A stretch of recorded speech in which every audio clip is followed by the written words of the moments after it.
अमरनाथ के जंगल में एक तोती के गर्भ से प्रकट हुआ। और संयोग देखना कि उसी समय भगवान शंकर माता पार्वती से कहते हैं, देवी। माता पार्वती ने कहा, भोलेनाथ आज हमें कथा सुनने का मन कर रहा है। शंकर जी बोले, नहीं नहीं, हम आपको कथा नहीं सुनाएंगे, क्योंकि कथा के चक्कर में पिछले जन्म में तुम मर गई थी।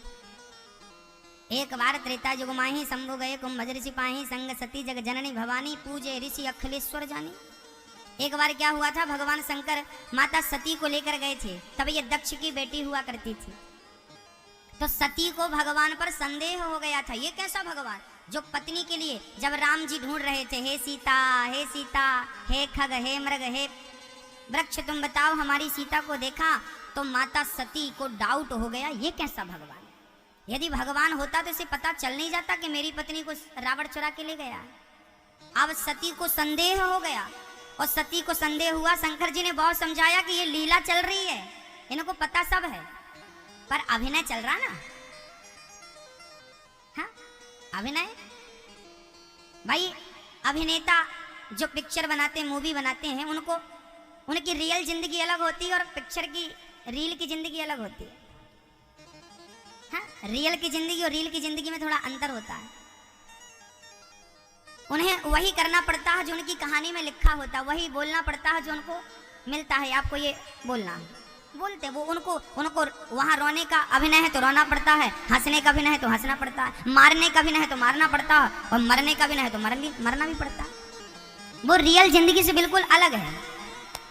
शंकर जी ने कहा, ये भी इनका अभिनय चल रहा है, ये लीला कर रहे हैं राम जी, इनको पता सब है पर ढूंढ रहे हैं सीता सीता सीता। सती बोली, नहीं नहीं, हम नहीं मानते।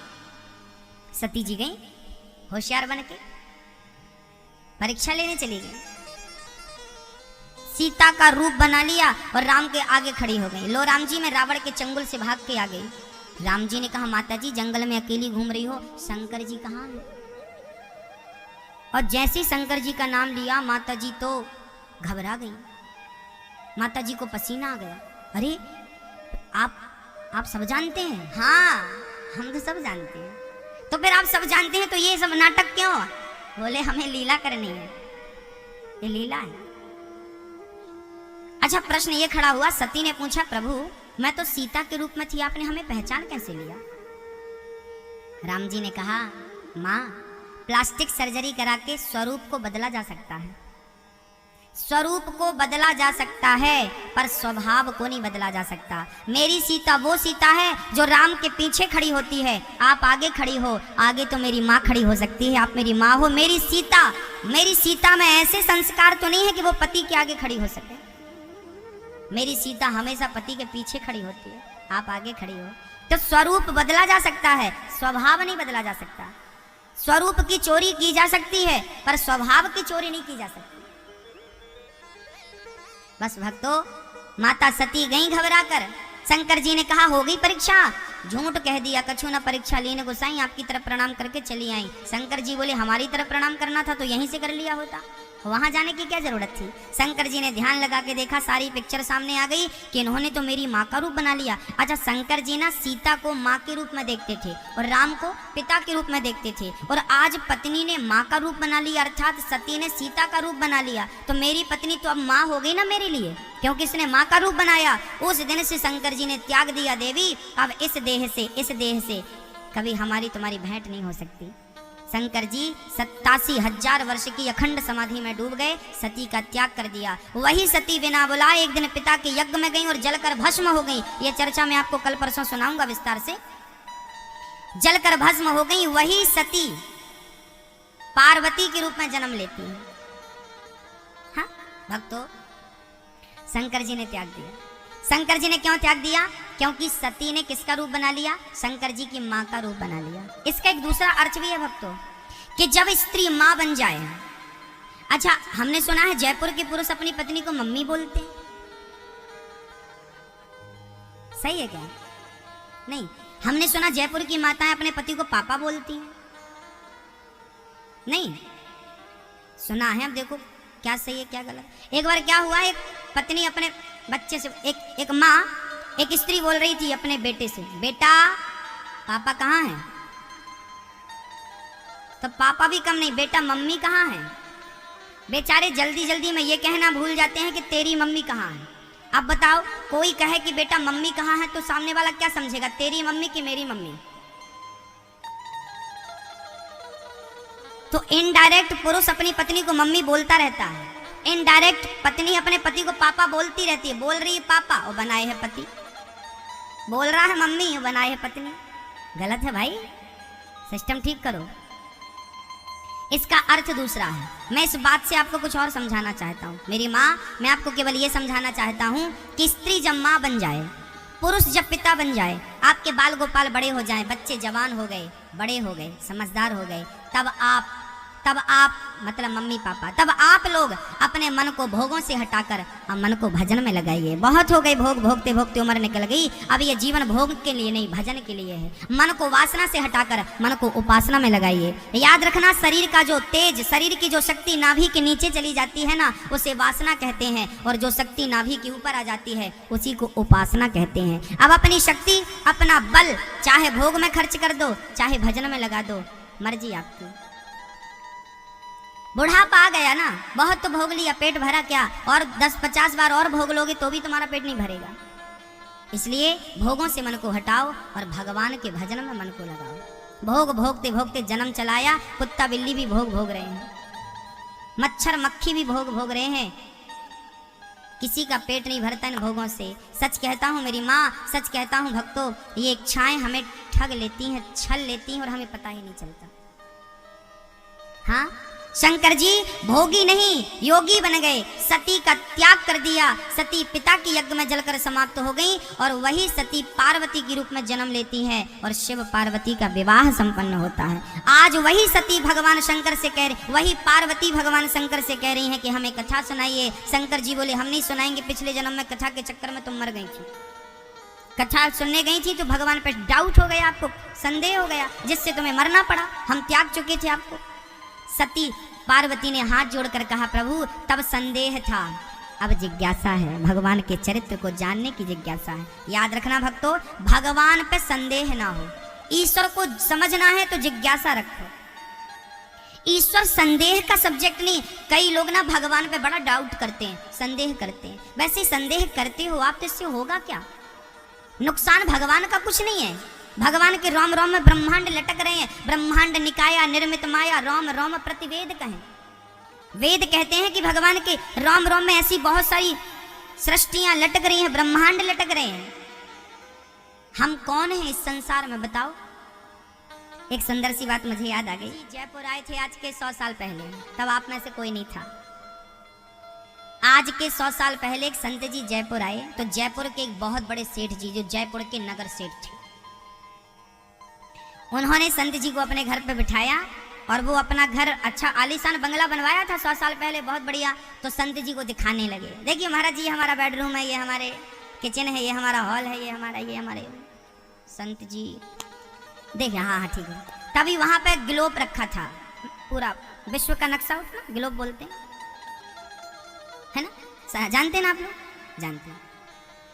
संत जी ने कहा कि भाई साहब ये क्या है? संत जी जानते सब थे, पर यूं ही पूछा ये क्या है?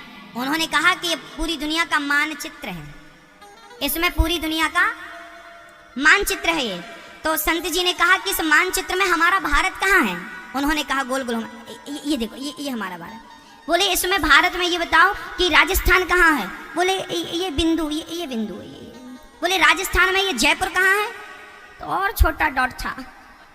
बोले ये है। अच्छा अब बताओ कि इस राजस्थान के जयपुर में तुम्हारा घर कहाँ है? इसमें दिख रहा?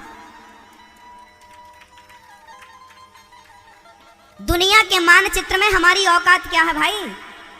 दुनिया में हमारी हैसियत कितनी है बताओ तो?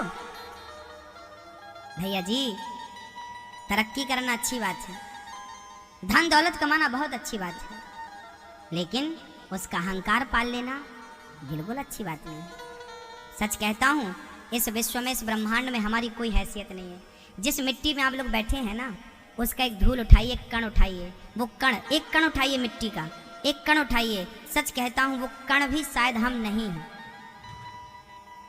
उस कण से भी छोटी हमारी हैसियत शायद होगी, आपके साथ बड़ी हो, पर हमारी तो वो भी नहीं है।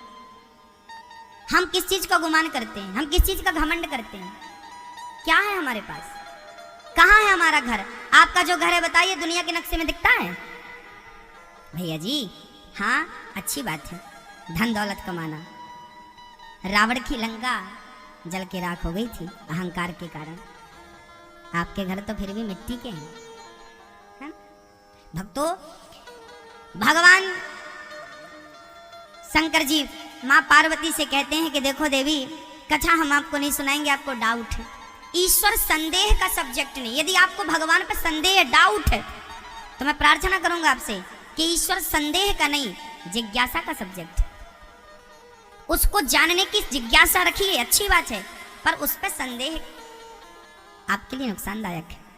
सती पार्वती बोली नहीं नहीं, अब तो जिज्ञासा है। अमरनाथ के जंगल में गए, माता सती को बिठा करके, माँ पार्वती को बिठाकर शंकर जी बोले मैं आंख बंद करके कथा सुनाऊंगा। शंकर जी कथा सुनाने लगे, माँ पार्वती सुनने लगी, पर कथा सुनते सुनते मैया जी को नींद आ गई और माता जी सो गई।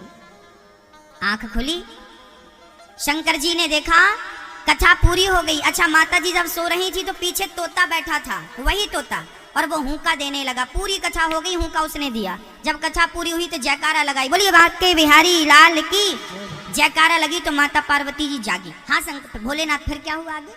शंकर जी बोले कथा तो पूरी हो गई, आप कहाँ थी? हम सो गई थी। शंकर जी बोले पर हुंका तो बराबर मिल रहा था, हुंका किसने दिया? पलट के देखा तो नन्हा सा तोता बैठा था। शंकर जी को लगा ये तोता चोरी से इसने कथा सुनी है। त्रिशूल लेकर शंकर जी तोते को मारने दौड़े। नन्हा सा तोता पंख छोटे छोटे फड़फड़ करता भागा। व्यास जी की पत्नी मासिक धर्म से निवृत्त होकर बैठी अपने केस सुलझा रही थी, उन्हें जमहाई आई। मुंह के द्वार से तोता अंदर गया, माँ के गर्भ में बैठा और बैठ ही गया वो।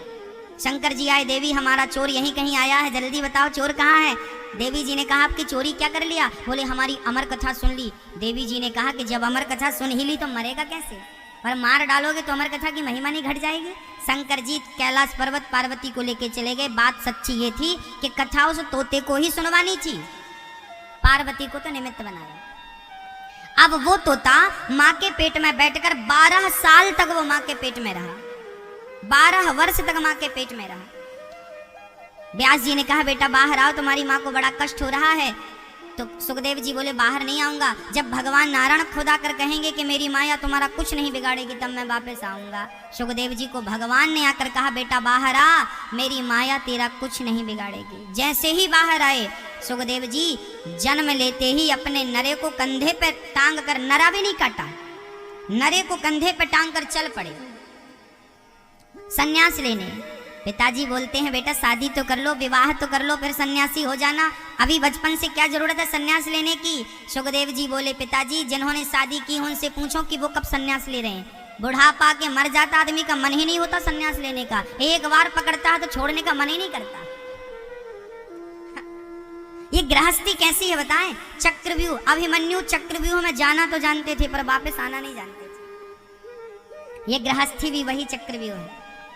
हाँ मैया जी, आप लोग ना शादी देखिए, गृहस्थ जीवन खराब नहीं है। गृहस्थ जीवन 4 आश्रम होते हैं, ब्रह्मचर्य, गृहस्थ, वानप्रस्थ, सन्यास। इन चारों आश्रमों में सबसे श्रेष्ठ आश्रम यदि कोई है तो गृहस्थ आश्रम। पर गृहस्थ आश्रम किस प्रकार श्रेष्ठ है वो भी समझ लीजिए। 25 साल तक ब्रह्मचारी रहो, 50 साल तक गृहस्थी रहो, 50 साल के बाद गृहस्थी मत रहो। क्या रहे भैया फिर? अच्छा यहाँ ध्यान से सुनिएगा मैया जी, आपने अपनी बेटी का विवाह कर दिया, आपने अपने बेटे का विवाह कर दिया। अब बताओ आप अपनी सारी जिम्मेदारियों से मुक्त हो गए कि नहीं? हाँ कि ना? ये गोल गोल। आपने बेटी का विवाह कर दिया, वो अपने घर चली गई, खुश है। आपने अपने बेटों का विवाह कर दिया, वो भी कमा खा रहे हैं, बने पांव पे खड़े हैं, बढ़िया खुश हैं। अब आप अपनी जिम्मेदारियों से, गृहस्थ जीवन की जो जिम्मेदारियां विधाता ने दी थी उनसे हम पूर्ण हो गए कि नहीं? हाँ या ना? वो जिम्मेदारियां पूरी हो गई ना? हाँ मेरी माँ, आपकी बिटिया का, आपके बेटे का विवाह हो गया, आप गृहस्थी की जिम्मेदारियों से पूरे हो गए। अब एक जिम्मेदारी और बची है, मानव तन जिसलिए दिया है विधाता ने, उस परमात्मा की प्राप्ति के लिए बस उसे पाने में बचे हुए समय को समर्पित कर दीजिए। यही मानव तन की सार्थकता है। बुढ़ापे में भी नाती पोता संती अंती के लिए आप रोते रहते, कितनी बड़ी विडंबना। सब मिल गया, सब कुछ हो गया फिर भी नहीं छूट रहा। अरे भाई पकड़े थे, काम पूरा हो गया ना, अब छोड़ दो ना। नहीं नहीं पकड़े हैं तो छोड़ेंगे नहीं, छूटता नहीं है। अच्छा आप एक काम करो, आप एक हाथ से अपना दूसरा हाथ पकड़ो जरा कस के, पकड़िए मैया अच्छे से पकड़िए, जोर से और जोर से दबाइए भाई साहब, दबाइए, प्रैक्टिकल करिए, आपको अच्छा हमें अच्छा लगेगा, प्रैक्टिकल करिए, थोड़ा और दबाइए, और जोर से बेटा दबाओ, और जोर से, और कस के हिलने लगे, वो पूरा जोर लगाइए। हाँ अब छोड़ दीजिए। अब बताइए कि आपको पकड़ने में अच्छा लग रहा था कि अभी छोड़ने में अच्छा लग रहा है?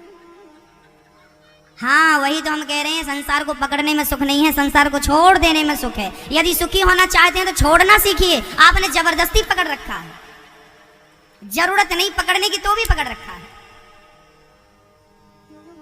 किसने कहा कि आप पकड़ रखो? किसने कहा कि आप छोड़ो ही मत? अभिमन्यु चक्रव्यूह में जाना तो जानता था, पर वापस आना नहीं जानता था। यही कारण था कि अभिमन्यु की मृत्यु हो गई, क्योंकि उसने चक्रव्यूह में जाने की विद्या तो सीखी थी, परंतु वापस आने की विद्या, बस मेरी माँ, भैया जी, दादाजी, आप लोग भी गृहस्थ में जाने की विद्या तो सीख चुके हैं, पर साकुशल वापस आने की विद्या नहीं जानते। अभिमन्यु केवल वो नहीं है, हर वो व्यक्ति संसार गृहस्थी में उलझा हुआ, हर वो व्यक्ति अभिमन्यु है जो उलझा उलझा मर जाता है, सुलझने का कोशिश, सुलझने की कोशिश भी नहीं करता। हाँ सुलझिए, बहुत उलझ गए हैं, मन को हल्का कीजिए, भगवान में लगाइए, सौंप दीजिए। अब सौंप दिया इस जीवन का सब भार तुम्हारे हाथों में है, जीत तुम्हारे हाथों में है, हार तुम्हारे हाथों में, छोड़ दीजिए सब। बुढ़ापा आ गया, अब पकड़ने से कोई फायदा नहीं, साल 2 साल 10 साल बाद छोड़ना ही पड़ेगा ना, हाँ या ना? 10 साल बाद, चलो आज तुमने पकड़ रखा, आज के 10 साल बाद छोड़ना पड़ेगा कि नहीं? तो कल छोड़ना पड़ेगा भाई, आज छोड़ दो ना। संसार, मैं ये नहीं कहूंगा आपसे कि सब छोड़ के तुम हरिद्वार चले जाओ ना, घर पे ही रहो, पर कैसे रहो? कीचड़ में कमल का पुष्प रहता है, कीचड़ में रहता है भक्तों, पर कीचड़ से कोई संबंध नहीं रखता कमल का पुष्प। ऐसे संसार में रहो, पत्नी के बीच में, पुत्रों के बीच में, नाती के बीच में, काम धाम बिजनेस व्यापार के बीच में रहो, सबके बीच में रहना अच्छी बात है, पर किसी में आसक्त हो जाना, किसी में मोह रखना, ये अच्छी बात नहीं है। जैसे कीचड़ में कमल का पुष्प रहता है, ऊपर रहता है, ऐसे आप सब चीजों से ऊपर उठ जाइए। दलदल में यदि आप डूब गए तो ना घर के रहेंगे ना घाट के रहेंगे। सुखदेव भगवान चल पड़े, उन्हें प्रणाम करते हैं। ऐसे सुखदेव जी जो जन्म लेते सन्यासी हो गए, ऐसे सुखदेव को नमस्कार करते हैं। बोलिए सुखदेव भगवान की जय।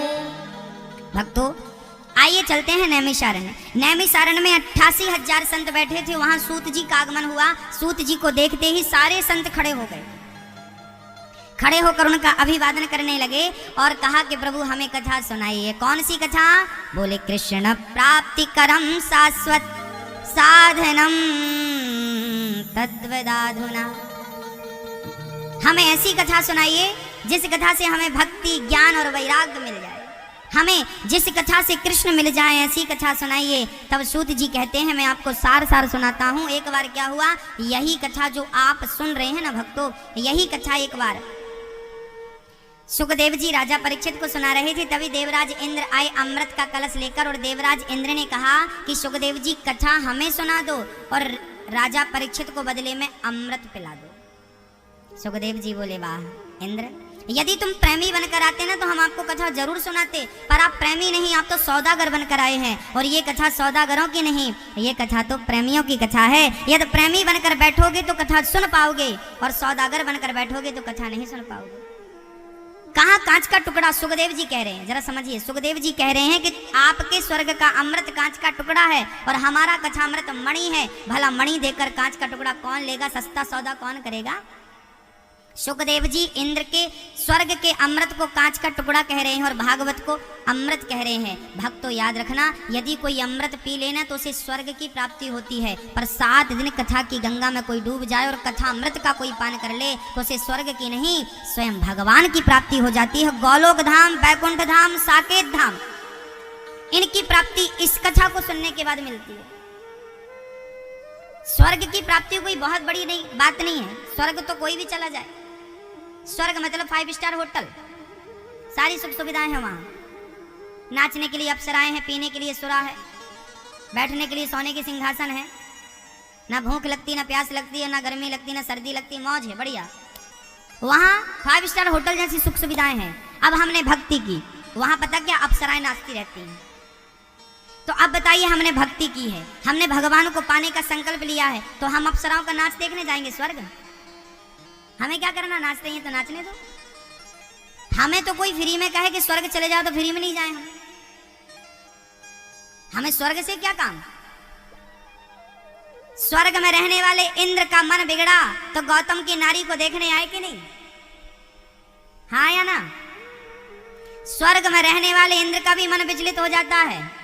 वो भी गौतम की पत्नी को, सुंदर थी ना उनकी पत्नी, तो उनमें मन आकर्षित हो गया। तो स्वर्ग में रहने वाले आदमी तो भोग ही भोगते रहते हैं। यहाँ इंसान यहाँ भोग भोग रहा है तो वहां भी भोग भोग रहे हैं। तो हम भोग से तो निकल के अब योग की तरफ जा रहे हैं और फिर भोगी बन जाए। स्वर्ग नहीं, स्वर्ग जाना ही नहीं चाहिए। कोई बुलाए आपको स्वर्ग आ जाओ, नहीं जाएंगे हम। अपने पुण्य इतने करो कि आपको स्वर्ग नहीं, गोलोक धाम, बैकुंठ धाम जाने का अवसर मिले। वहां पर स्वयं भगवान बैठे हैं और नित्य निरंतर भगवान का दर्शन होता है और भगवान की लीलाओं में हमें ईश्वर सम्मिलित करते हैं, अपनी नित्य लीलाओं में। याद रखना भक्तों, भगवान की जो लीलाएं हैं ना, वो नित्य लीलाएं हैं। जैसे आज के 5,500 साल पहले भगवान श्री कृष्ण इसी धरती पे आए थे। क्या बनकर आए थे? कृष्ण बनकर आए थे। उनके संग राधा जी भी थी, उनके संग ग्वाल बाल भी थे, उनके संग यशोदा मैया भी थी, नंद बाबा थे। मतलब पूरा परिकर। जब हमारे भारत में अमेरिका का राष्ट्रपति आता है ना, तो अमेरिका का राष्ट्रपति बाद में आता है, उनका परिकर पहले आ जाता है। उनके कर्मचारी, उनके भोजन व्यवस्थापक, उनके ये ऐसे ही जब भगवान अवतार लेते हैं ना, तो उनका परिकर पहले आ जाता है व्यवस्थाओं को संभालने के लिए। यशोदा मैया आ गई, नंद बाबा आ गए, गोपियां आ गई, ग्वाल बाल आ गए, तो कोई देवता देवी गैया बन के आ गया, तो कोई झाड़ पेड़ बन के आ गया। सब उसी रूप में तो थे उस टाइम पे। फिर भगवान आए, लीला किए, चलते बने। यहाँ पे लीला पूरी हुई तो दूसरी जगह पे। अभी इसके पहले कल कथा पूरी हुई इंदौर में। आपने सुना ना कथा टीवी पे? कल ही कथा टीवी पे पूरी हुई और आज यहाँ शुरू हो गई। अभी कल तक कथा इंदौर में थी, मध्य प्रदेश में, आज जयपुर में है। इसके बाद दंतेवाड़ा में स्टार्ट हो जाएगी, छत्तीसगढ़ में। तो कथा वही है, स्थान बदलता गया। कथा वही है, स्थान बदल गए। और केवल स्थान नहीं, श्रोता भी बदल गए। कथा नहीं बदली, कथा वही है, पर श्रोता बदल गए और स्थान बदल गया। ऐसे ही भगवान की लीलाएं वही होती हैं, पर उन लीलाओं को अभिनय करने के जो पात्र होते हैं, जैसे यशोदा माँ। आप यहाँ जितनी माएँ बैठी हो ना, यदि आपका पुण्य ज्यादा होगा ना, तो किसी जन्म में भगवान आपको यशोदा बनाएंगे और आपका दूध पिएंगे भगवान। यहाँ जितने पुरुष बैठे हैं, यदि आपका प्रेम भगवान में हो जाए ना, तो आपको किसी जन्म में नंद बाबा बनाएंगे भगवान। किसी जन्म में भगवान अपनी लीला में सम्मिलित आपको मधुमंगल बना देंगे। किसी जन्म में आपको भगवान अपना ग्वाल बाल बना लेंगे। कोई ना कोई अभिनय आपको दे देंगे, रोल दे देंगे कि चलो आपको ये बनना। भगवान अपनी लीलाओं में सम्मिलित कर लेते हैं जो भगवान का अनन्य भक्त होता है। जैसे मीराबाई चली गई, वो मीराबाई कहाँ गई होंगी? बोले भगवान की जो नित्य लीलाएं चल रही है ना, उन लीलाओं में आज गोपी बनकर भगवान के संग घूम रही होंगी, रास रचा रही होंगी भगवान के संग। भगवान को प्राप्त कर चुकी, वो रमण कर रही होंगी भगवान के संग, क्योंकि उनके पुण्य ज्यादा थे तो वो भगवान तक पहुंच गई। हम लोगों के पुण्य कम है तो हम यही नरक में, यही स्वर्ग में, यही नरक में, यही स्वर्ग। आप लोग लिखवाते भी हैं अपने पूर्वजों के नाम, स्वर्गीय फलाने जी। आप लोग स्वर्ग से आगे का सोचते ही नहीं, आपकी बुद्धि नहीं जाती वहां तक। क्या करें हम? जिसको जो चाहिए उसको मिल जाता। हाँ जी, तो ये भगवान की नित्य लीलाएं हैं भक्तों। आज भगवान श्री कृष्ण की कथा को सुखदेव जी ने कहा इंद्र अधिकारी नहीं है। इंद्र को बड़ा बुरा लगा कि लो हमें नहीं सुनाया। सोचिए, इंद्र को सुखदेव जी ने कथा नहीं सुनाई क्योंकि तुम अधिकारी नहीं हो। सोचिए कि भागवत कथा आप लोग सुन रहे हैं, पर इस कथा के अधिकारी इंद्र भी नहीं थे, ऐसा भागवत में लिखा है। उनको निकाल दिया गया मंडप से, आप अधिकारी नहीं है, चलिए यहाँ से। इंद्र गए, बुरा मान के गए और स्वर्ग में तराजू बांधी, एक पलड़े पे भागवत को रखा, दूसरे पलड़े पे तमाम सुखों को रख के तौल के देखा कि देखें तो हमारी, अच्छा इंद्र को अहंकार था कि स्वर्ग सबसे बड़ा है, तौल कर देखा स्वर्ग का कल्प वृक्ष सारा सुख रख दिया, तौल कर देखा एक पलड़े पे भागवत थी, दूसरे पलड़े पे स्वर्ग का तमाम सुख था, तौल कर देखा तो भागवत का पलड़ा भारी था, स्वर्ग के सुखों का पलड़ा ऊपर झूला झूल रहा था। इंद्र ने तुरंत भगवान को याद किया, प्रभु लाज बचाइए। तब भागवत से भगवान प्रकट हो गए। इंद्र ने कहा प्रभु आप यहाँ? भगवान बोले हम यहीं रहते हैं, जहाँ भागवत है वहाँ भगवान है, भागवत ही भगवान है और भगवान ही भागवत है। इस कलयुग में वही परमात्मा शब्द के रूप में है। भागवत का शब्द जब कान में पड़ता है तो शब्द के रूप में परमात्मा ही कानों के माध्यम से हृदय में जाकर विराजमान हो जाता है, वही परमात्मा है। शब्द ही ब्रह्म है। शब्द को क्या बोला गया है मेरी माँ? क्या बोला गया? क्या बोला गया? अभी बताया ना मैं, शब्द को क्या बोला गया? शब्द ही ब्रह्म है, मतलब शब्द ही ईश्वर है। शब्द को ब्रह्म की तरह देखा जाता है। आज सुंदर सी पावन सी कथा, सुंदर सी कथा हुई।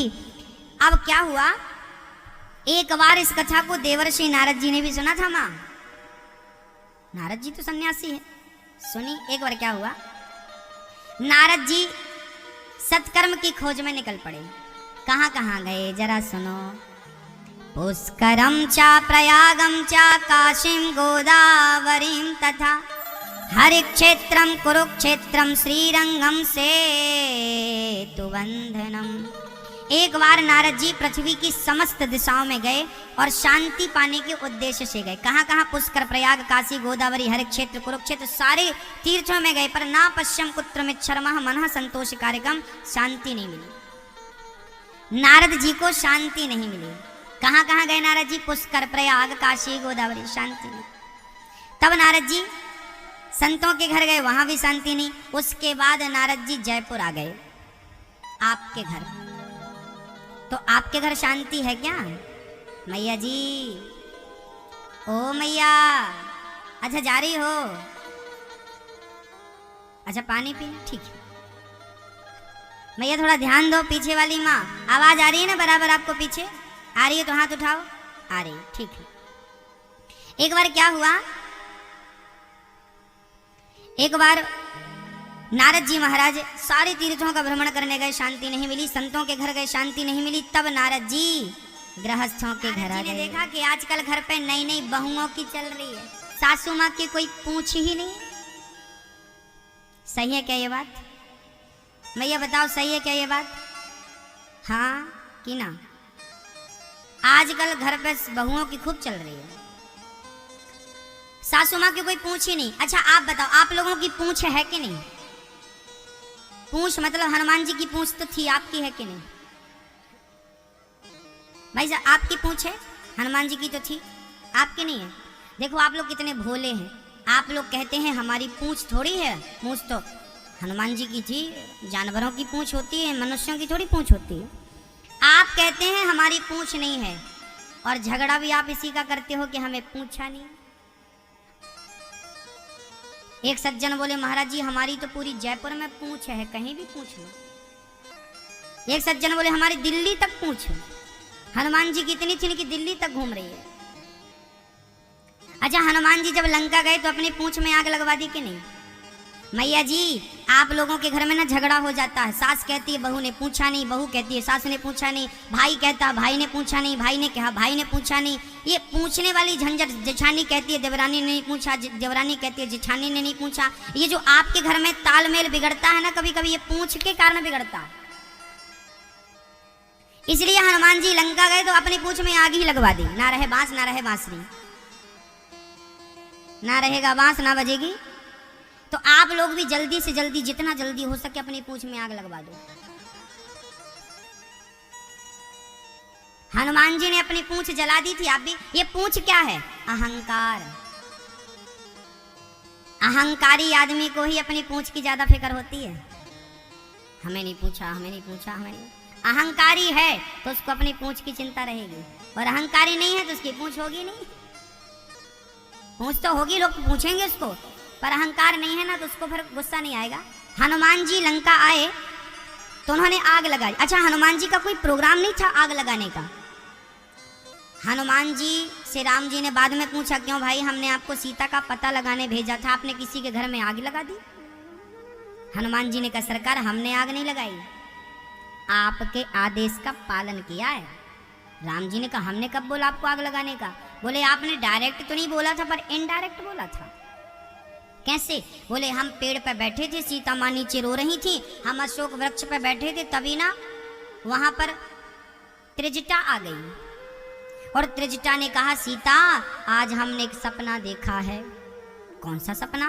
त्रिजटा ने कहा कि सपने बानर लंका जारी, जातु धान सेना सब मारी, खर आरूढ़ नगन दस सीसा, मुंडित सिर खंडित भुज बीसा। हनुमान जी ने कहा कि इन्होंने सपना, त्रिजटा ने सपना देखा कि आज सीता, हमने सपना देखा है कि सपने में एक बंदर आया और पूरी लंका को आग लगा दी। हनुमान जी सुन रहे थे, अच्छा लगता है राम जी कह नहीं पाए तो सपने में आके बोल रहे हैं कि हनुमान जी अब गए हो तो लगे हाथ अब फूंक के आना। तब हनुमान जी का फिर विचार बना कि अब आए हैं तो एक पंथ दो काज करते चले। पहले कोई विचार नहीं था आग और हनुमान जी बोले, राम जी बोले आग कैसे लगाई हनुमान जी आपने? हनुमान जी बोले, हमारे लिए तो आग लगाना चुनौती थी, हम माचिस कहाँ ढूंढते, पर आपकी ऐसी कृपा हुई कि रावण ने हमारी पूंछ में कपड़े लपेटवाए और कपड़ों में तेल लगाया। रहा न नगर बसत घर तेला, बाढ़ी पूंछ कीन कपि खेला। कहते हैं इतना तेल लगाया हनुमान जी की पूंछ में और इतना कपड़ा लपेटा हनुमान जी की पूंछ में कि किसी के घर तेल बचा ही नहीं, सबने उड़ेल दिया। और हनुमान जी ने कहा कि जिस जिस के घर से तेल मिला था, जिस जिस के घर से कपड़ा मिला था, जिसने चंदा दिया था, हमने उन्होंने का घर जला दिया। सहयोग किया है तो लो परिणाम। बस एक घर से सहयोग नहीं आया था, उसका घर हमने नहीं जलाया। क्या? किसके घर से नहीं आया था? विभीषण के घर से। मेरी माँ संभल कर बैठना जग में तमाशा देखने वालों। जब दूसरों के घर पे आग लगती है ना तो लोग तमाशा देखने जाते हैं, चलो चलो देख के आए, देख के आए। संभल कर बैठना, जब दूसरों के घर में मुसीबत आती है ना तो कई लोग हंसते हैं, कई लोगों को लगता ठीक हुआ ना। किसी के बारे में अच्छा नहीं सोच सकते तो किसी के बारे में बुरा नहीं सोचना। और यदि आपने किसी के बारे में बुरा सोचा है तो देर सवेर वो बुराई पलट के आप तक जरूर पहुंचेगी। हाँ, हनुमान जी की पूंछ जलाने का जिन जिन के अंदर ख्याल आया, हनुमान जी की पूंछ कितनी जली वो तो मुझे पता है कि हनुमान जी की पूंछ का एक बाल भी नहीं जला, पर जिन जिन ने जलाने का भाव रखा उन्होंने के घर जल गए थे। भक्तों, उलट पलट लंका सब जारी, कूंद पर अपनी सिंधु मझारी, पूंछ बुझाई खोई श्रम, धरी लघु रूप बहोरी, जनक सुता के आगे ठाण भयं कर जोरी। जो दूसरों के घर में आग लगाने का सोचेगा उसका घर पहले जलेगा। इसलिए सोचो तो अच्छा सोचो, बुरा मत सोचो। बोलो तो अच्छा बोलो, बुरा मत बोलो। हनुमान जी ने लंका जला दी। हनुमान जी ने कहा, प्रभु आपकी कृपा थी, आपकी आज्ञा हुई। हनुमान जी ने अपनी पूंछ में इसलिए आग लगा दी कि यदि मैं लंका में सीता माँ का पता लगा के जाऊंगा ना तो मेरी जय जयकार होगी। हनुमान जी बोले, सब कहेंगे हनुमान जी ने सीता का पता लगाया, कोई तो लगा ही नहीं सका, बड़े बड़े लोग नहीं लगा पाए। हनुमान जी को लगा कहीं मुझे अहंकार ना आ जाए, यदि मेरी तारीफ ज्यादा होने लगेगी तो मुझे क्या आने का डर है। मैया, ओ मेरी माँ, मैया को जगह नींद आ रही है, सोना मना है। आपकी ज्यादा पूंछ बढ़ जाएगी ना मेरी माँ, आपकी कोई ज्यादा तारीफ करने लगेगा ना तो आपको क्या आएगा? अहंकार आएगा, स्वाभाविक है ये। तो हनुमान जी को लगा कि मैं सीता माँ का पता लगा के जा रहा हूं तो मेरी पूंछ तो बढ़ेगी। तो पूंछ बढ़े, अहंकार आए, उसके पहली पूंछ में आग लगा दी हनुमान जी। ना रहेगा बांस ना बजेगी बांसुरी। अहंकार आने के पहले ही अहंकार आने का रास्ता समाप्त कर दिया हनुमान जी। आप भी अहंकार आने के पहले अहंकार को नष्ट कर दीजिए, यही पूंछ में आग लगाना है। हनुमान जी ने इस प्रकार पूंछ में आग लगवाई। अब तो नारद जी महाराज कहते हैं गृहस्थों के घर में सासों की बहुओं की तालमेल बैठती नहीं है। एक सासू माँ मेरे पास आई, गुरुजी बेटे का विवाह कर रही हूँ, कुंडली मिलाओ। हमने कहा आपकी लाई हो कि नहीं? हमारी थोड़ी महाराज जी, हमारे बेटे की और हमारी बहू की कुंडली मिलाओ। हमने कहा बेटे बहू तो जैसे तैसे जीवन गुजार लेते हैं, तुम सास बहू नहीं गुजार पाती, इसलिए तुम दोनों की मिलाए। तुम दोनों की कुंडली मिलेगी तो शादी कर लेना, नहीं मिले तो मत करना। इनकी कुंडली मिलनी जरूरी है। सास बहू की कुंडली मिल जाए तो शादी करना चाहिए। अब तो क्या हुआ, नारद जी कहते हैं सब जगह गया, मैं वृंदावन गया, वहां एक 16 साल की कन्या बैठी थी उदास। एक बुढ़ा इस तरफ सो रहा था, एक बुढ़ा इस तरफ सो रहा था। नारद जी बोले स्त्रियों को देखकर हमारे मन में हुआ कि राम राम ये स्त्रियों का मेला लगा है, हम बाबा जी का क्या काम। नारद जी वापस जाने लगे, वो 16 साल की कन्या दौड़ के चरणों में गिर पड़ी और कहने लगे, भो भो साधु क्षणं तिष्ठ मच्चिन्तामपि नाशय दर्शनं तव लोकस्य सर्वथा घेहरम परम। हाँ, भो भो साधु क्षणम तिष्ठ मच्चिन्तामपि नाशय। नारद जी बोले क्या हुआ देवी? चरणों में गिर पड़ी, महाराज मेरा नाम भक्ति है, ये मेरा बेटा ज्ञान, ये मेरा बेटा वैराग्य। जब से कलयुग आया है मेरा जीना हराम हो गया है, ना कोई भक्ति को पूछता ना कोई ज्ञान को। मैं तो ठीक ठाक फिर भी हूँ, पर मेरे बच्चों का कष्ट दूर कर दो। नारद जी बोले चिंता ना करो, मैं गीता सुना रहा हूँ। जो गीता वेद पुराण सुनाए तो उनकी बच्चों को मूर्छा दूर तो हुई, पर फिर मूर्छित हो गए।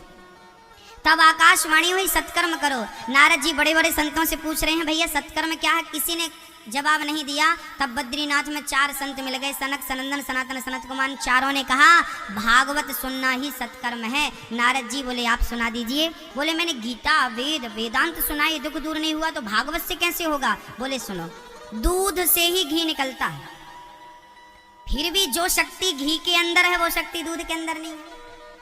घी का पिता कौन है बताइए? घी भाई साहब के पिताजी कौन है बताइए? दूध भाई साहब। दूध से दही, दही का मंथन, मंथन का मक्खन, मक्खन से घी, मतलब दूध ही पिता है घी का। फिर भी आप देखेंगे कि घी जितना पावरफुल है दूध इतना पावरफुल नहीं है। दूध से और घी से क्या नहीं और क्या हो सकता सुनिए। घी से पूड़ी बन सकती है, घी से दिया जल सकता है। अब कोई कहे कि भाई घी नहीं है तो घी दूध से ही तो निकलता, चलो दूध से दिया जला लो तो जलेगा। ये तो सही है कि दूध से ही घी निकलता है, पर जो काम घी कर सकता है वो दूध नहीं। ऐसे वेद पुराणों से ही भागवत का जन्म हुआ है, पर जो गति भागवत दे सकती है वो गति कोई नहीं दे सकता। इसलिए भागवत का सर्वसम्मति से निर्णय लिया गया कि भक्ति महारानी का दुख दूर कोई कर सकता है तो श्रीमद् भागवत सप्ताह यज्ञ दूर कर सकता है। तब हरिद्वार के पवित्र आनंद घाट में बालू पे बैठकर संत लोग बैठ गए और 4 आसन सनक सनंदन सनातन सनत कुमार के लिए लगाई गई और कथा स्टार्ट हो गई। कथा की केवल महिमा संतों ने गाई। सदा सेव्या श्रीमद् भागवते कथा। भागवत कितनी बार सुननी चाहिए जीवन में? 1 2 3 4 5 6 कितनी बार? कितनी मैया कितनी बार सुननी चाहिए बताओ? कि राम राम रटते रहो। कब तक? जब तक घट में प्राण। क्यों भाई? कभी तो दीन दयाल के भनक पड़ेगी कान।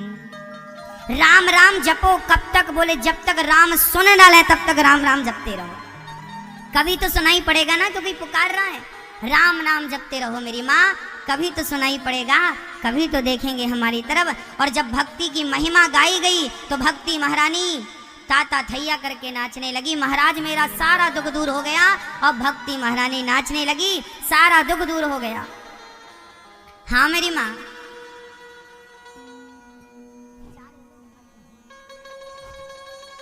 हाँ, भक्ति महारानी नाचने लगी। मैया जी भगवान देर ही सही आएगा जरूर। मत हो न मन बावरे उदास।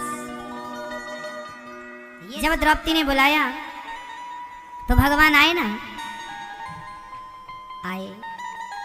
भक्तों, जीवन में दुख आए तो बिल्कुल घबराइएगा मत। वो आपके धैर्य की परीक्षा ले रहे हैं भगवान।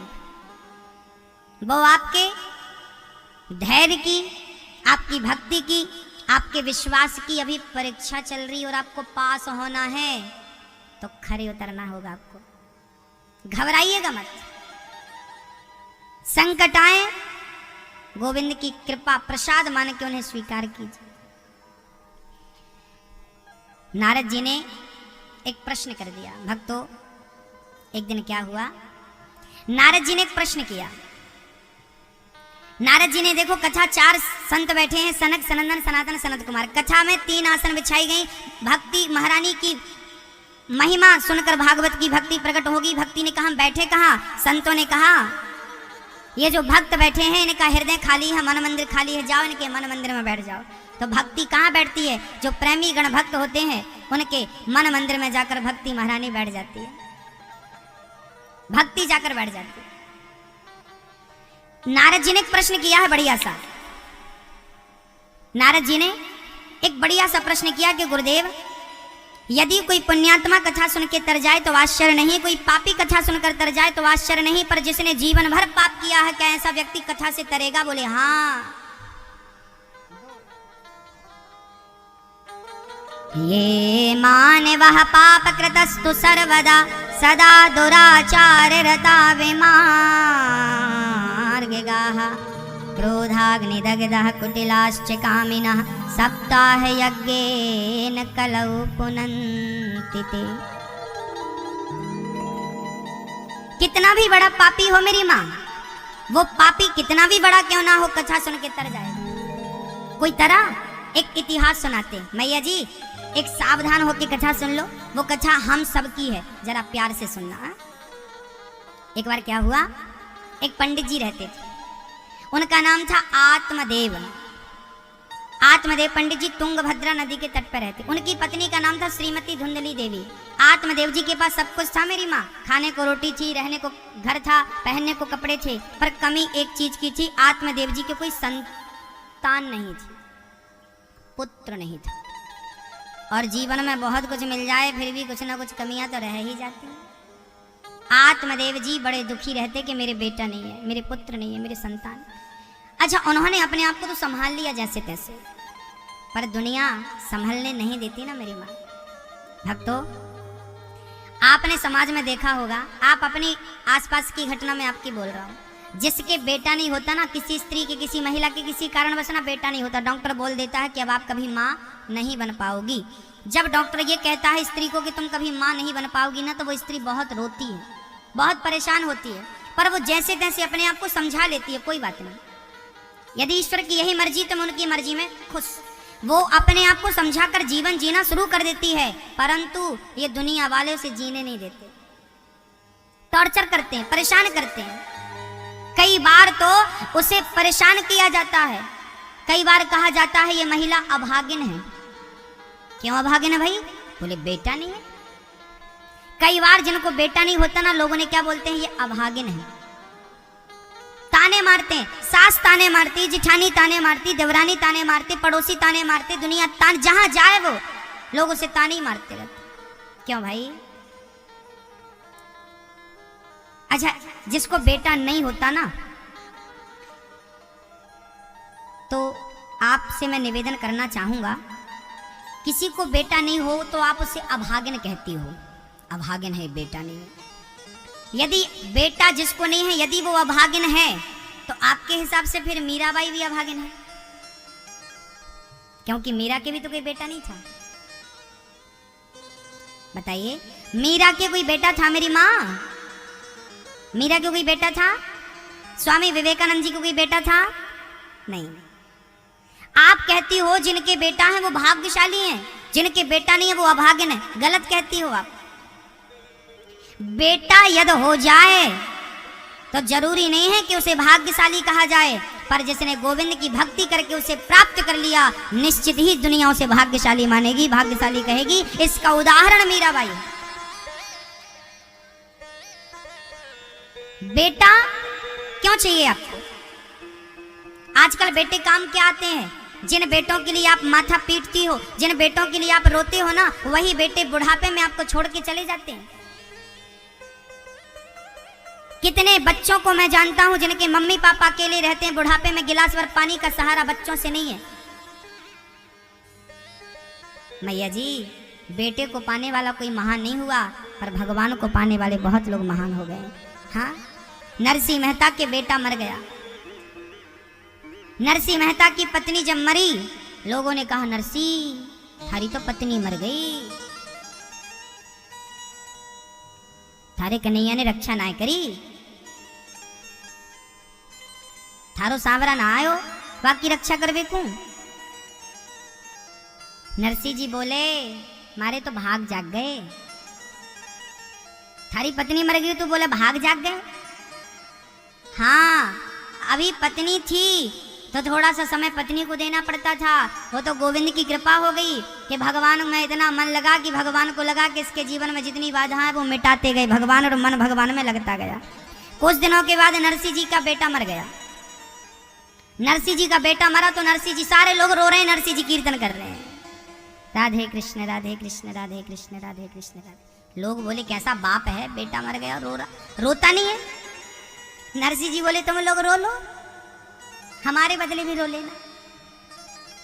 ऐसे रो रहे हो जैसे तुम खुद कभी मरो ही ना। अरे जैसे आज ये मरा है कल तुम भी तो मरोगे, तो रोना किस बात का? नरसिंह जी से कहा तुम कैसे पिता हो, बेटा मर गया रोते नहीं हो? नरसिंह जी बोले क्या बताऊं, अभी बेटे को भी समय देना पड़ता था, पर मेरा कन्हैया इतनी चिंता करता है कि अब मुझे किसी के बारे में अब नहीं सोचना, केवल कृष्ण के बारे में सोचना। इसलिए वो मेरे जीवन की जितनी बाधाएं थी सारी मिटा दी उसने। अब मेरे मन में कोई बाधा नहीं है, अब एक मन भगवान के चरणों में मैं अर्पण कर दूंगा, कोई बाधा। नरसिंह जी कि जिनका बेटा है तो भी मतलब नहीं, नहीं है तो भी मतलब नहीं। क्यों? क्योंकि लगन कन्हैया से लगी हो, जिन्हें अपना बना लिया गया हो। कृष्ण को जब अपना बना लिया जाता है ना मेरी माँ, कृष्ण को जब प्राप्त कर लिया जाता है तो याद रखना, उनको पाने के बाद फिर किसी को पाने की इच्छा नहीं रह जाती, उन्हें प्राप्त करने के बाद किसी को पाने की तमन्ना नहीं रह जाती। कहते हैं हाथी के पाँव में सबके पाँव आ जाते हैं, ये कहावत है। क्या है कि हाथी के पाँव में सबके पाँव, कन्हैया आ गए, कन्हैया मिल गए तो सब कुछ मिल गया, और सब कुछ मिल गया और कन्हैया नहीं मिले, सब कुछ मिला भी तो किस काम का? हाँ जी, इसलिए बेटा जिनके नहीं है वो लोग रोए ना, जिनके बेटा है कहते हैं पिता का कर्जा उतारने बेटा आता है। आपने कोई कर्जा लिया होगा बैंक से, तो बैंक से आपका नोटिस आ जाएगा भाई कर्जा चुकाओ, और नहीं चुकाएंगे तो फिर अधिकारी लोग आएंगे सब उठा के ले जाएंगे। कुड़की बोलते हैं उसको, आपके यहाँ राजस्थान में क्या बोलते राम जाने। बैंक सब उठा के ले जाती है यदि कर्जा ना चुकाया जाए, घर का सामान लोटा गिलास तक ले जाती है। तो यदि बाप मर गया ना तो बाप का कर्जा बेटा चुकाएगा, क्योंकि बेटा ऋण चुकाने के लिए, जिनके सिर पर ऋण था उनके बेटा आया ऋण चुकाने के लिए, जिनके सिर पर ऋण नहीं था उनके घर पर ना बेटा ना बेटी, वो ऋण मुक्त लोग हैं। पर दुनिया में पढ़ के उलझ कर लोगों को देख देख के उनको लगता हमारे भी बेटा होना चाहिए। अरे भाई, बेटों को पाने वाले लोग महान नहीं बने भक्तों, भगवान को पाने वाले लोग महान बने हैं। इसलिए आप बेटों के लिए जितना रोते हो ना, इतना कन्हैया के लिए रोएंगे तो कल्याण हो जाएगा। और बेटा 10 भी हो जाए आपके तो वो 10 किसी काम के नहीं, और लगन भगवान में लग जाए। इसलिए रोना नहीं किसी के लिए, और किसी को आप टॉर्चर ना करना कि बेटा नहीं है, बेटा नहीं, फलाने की बहू की तो बेटा नहीं है, बहू की तो बेटा, तुम्हारी बहू की तो है, तो तुमने कौन सा गढ़ जीत लिया? हाँ, उसके बहू के नहीं है, तुम्हारे है, तुम कहाँ की महारानी बन गई? बेटा बेटा पत्नी। एक आदमी से हमने पूछा भाई तुम्हें बेटा क्यों चाहिए? बोले महाराज जी मरेंगे तो आग कौन लगाएगा? हमने कहा पागल, मशीन आ गई आजकल, आग वाग की कहाँ तू चिंता कर रहा? एक तरफ से आदमी डालो राख निकलती दूसरी तरफ से। एक आदमी बोले गुरुजी हम मरेंगे तो हमारा पिंडदान कौन करेगा? बच्चा पिंडदान करता। अरे पागल, ऐसे कर्म क्यों करके मरो कि तुम्हारे नाम का किसी को पिंडदान करना पड़े? आप ऐसा कर्म करके जाइए कि आपका कोई पिंडदान ना करे तो भी आप भवसागर से पार हो जाए, मोक्ष मिल जाए, मुक्ति मिल जाए। क्या जरूरत है तुम्हें पिंडदान की? जिनके कर्म कुछ बिगड़ जाते हैं उनके लिए पिंडदान किया जाता है। चलो भाई कुछ बिगड़ गए थे, पिंडदान कर लो, मुक्ति हो जाएगी। आप अच्छे कर्म करो ना कि तुम्हें पिंडदान करने की जरूरत ही ना पड़े। क्यों तुम्हें बेटा चाहिए पिंडदान के लिए? और जिनके बच्चे हैं आजकल, एक बार क्या हुआ, एक आजकल ना बेटे हो जाए तो भी बाप का पिंडदान करते, श्राद्ध नहीं करते। एक बार क्या हुआ, एक लड़के के 2 भाई थे, उनका बाप मर गया। माँ रोने लगी, बच्चों ने समझाया माँ रोया मत कर। पिता का संस्कार हुआ, पिता की राख भरी घड़े पे।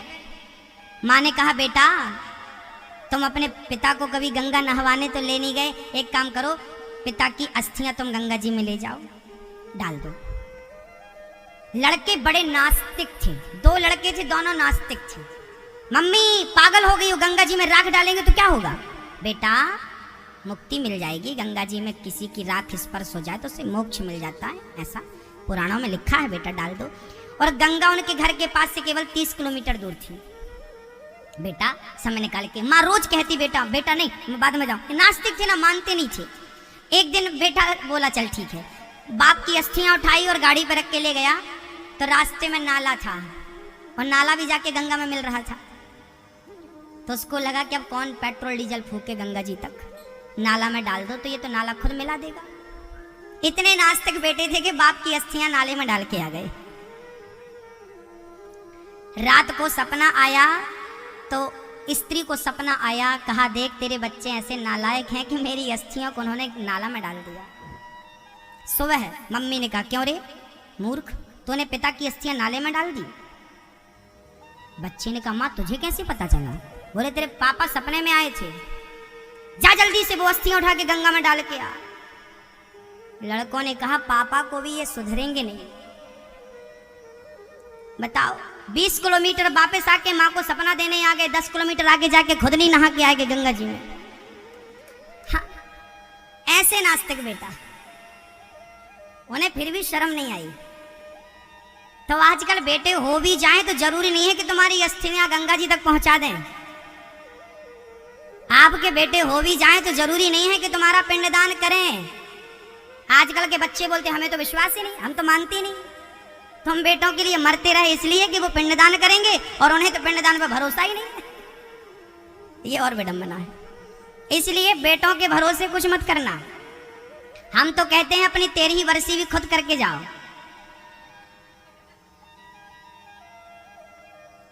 अपनी 13वीं और बरसी खुद कर लो। कई बार ना मरने के बाद बच्चे बाप के नाम की गाय दान करते, हमारे पिताजी के नाम की गाय, हमारे पिताजी के नाम की ये, पिताजी के नाम की। पिताजी क्यों जब तक थे तब तक उन्होंने खुद ने क्यों नहीं किया? हाँ। आपका बेटा आपके मरने के बाद ऐसी गाय दान करेगा कि पंडित जी के घर जाते जाते मर जाएगी गाय।